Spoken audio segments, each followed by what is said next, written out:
All right, some common faults that we see with the air squat.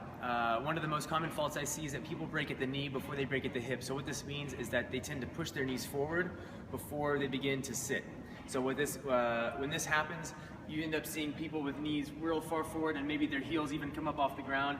It's hard for them to then find their depth in the squat. Real good fix for that is just having somebody imagine, maybe have them over exaggerate the movement a little bit and have them imagine that they're trying to push their hips back into an imaginary wall and then try to sit down with a nice tall chest. It's a really good fix for that. Another common fault that we see is that the chest and or the eyes tend to drop towards the ground. So what you'll see is this right here. Now this can be due to mobility issues, or it could just be a proprioception where they don't know where to look or how to keep their chest. So if you were to come in front of them and put your hand in front of them and have them try to avoid hitting your hand with hands high, then that's going to be a good correction for that. Or even have them stand in front of a wall. That'll be a good correction for having the chest and the eyes drop. So another common fault that we see is depth in the squat. We like to have our athletes squat as deep as they can safely. For most of our healthy, strong athletes, that's below parallel. But there are reasons that people cannot squat below parallel. One could be mobility issues.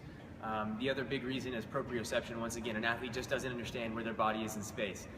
A really good way to fix it if it's a proprioceptive issue is to simply put a target for them to squat to. For example, a medicine ball under their butt until they learn what correct squat depth is.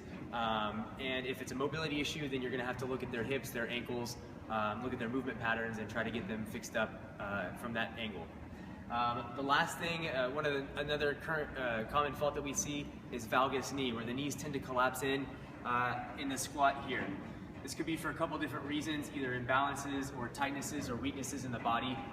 If the knees tend to collapse in, even in an air squat, what I like to do for my athletes is have them grab one of these bands and put it around the tops of their knees, step into it. That right there is going to provide an immediate resistance, which is going to allow them to help drive out against the force and hopefully correct the issue over time, also strengthening some of the hip stabilizers.